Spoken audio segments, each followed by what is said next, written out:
a new bottle that I just bought today. So let's put that in. The honey kind of goes in kind of slow.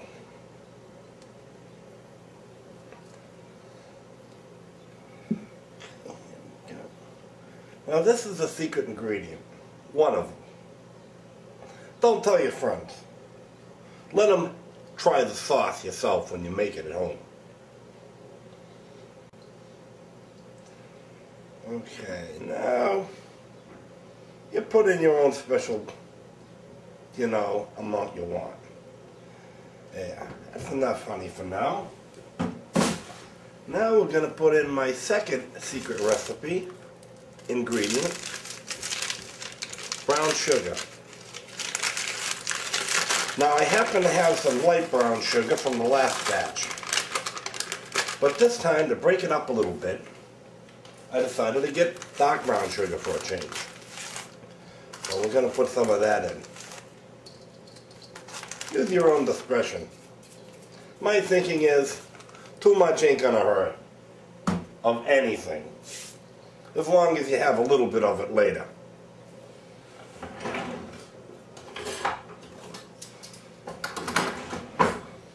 Next thing we're going to put in is a little oregano I had left over from before.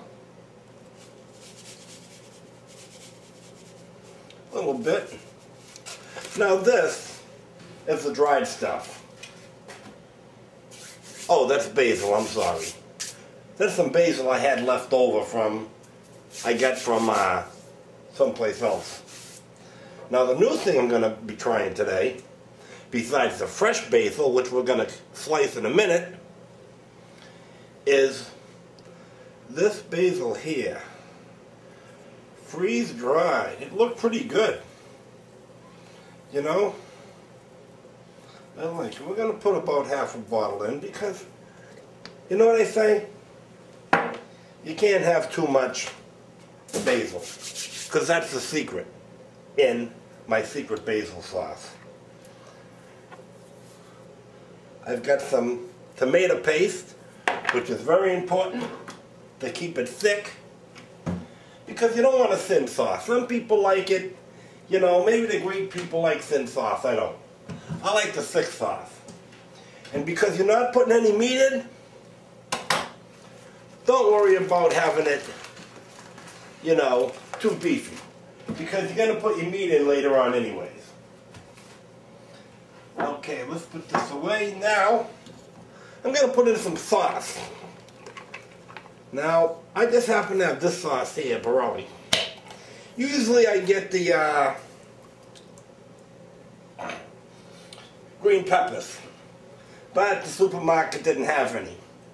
Now save your jars, because you're going to want to put the spaghetti sauce back in it, besides some other containers you're going to need. I'm going to put these over here by the sink. Put in another one. There we go. Now, I'm going to use 5 jars. Now this time, they didn't have, like I said, green pepper, which I like the best because it gives it that green pepper taste. So I get garlic, which I always like a lot, and Mariana. So that's going to break it up a little bit, because I wasn't going to get all garlic and Mariana. Okay, there we go. Okay, and we got one more to put in. That's 5. I like to make big batches, because the thing about spaghetti sauce is it lasts a while inside the refrigerator. You don't even have to freeze it. I keep it in jars for months inside the refrigerator. Well, not that long, because I usually use 5 jars in probably 2 months. Now, the other thing is tomato paste. Now, you're wondering, is that going to make it a little bitter? No, because you've got all that sweet basil in there, and the honey, and the brown sugar. Now this is a spaghetti sauce that you could use for pasta, pizza, lasagna, anything, because it's got all those basic good ingredients that you said already. What I like to do, sometimes I'll make some meatballs. I'll make a bunch of meatballs and I'll freeze them with my food saver. Now, and I'll heat up the meatballs and I'll put the spaghetti sauce in with the meatballs. Sometimes I'll get sausage and I'll do the same thing, but this sauce is universal. Universal, universal. You need a little more sauce on something you cooked already, this is the perfect thing. And it's economical. Now I'm using that hoity-toity basil this time because it looked good and it wasn't that expensive. And since I got the garlic and the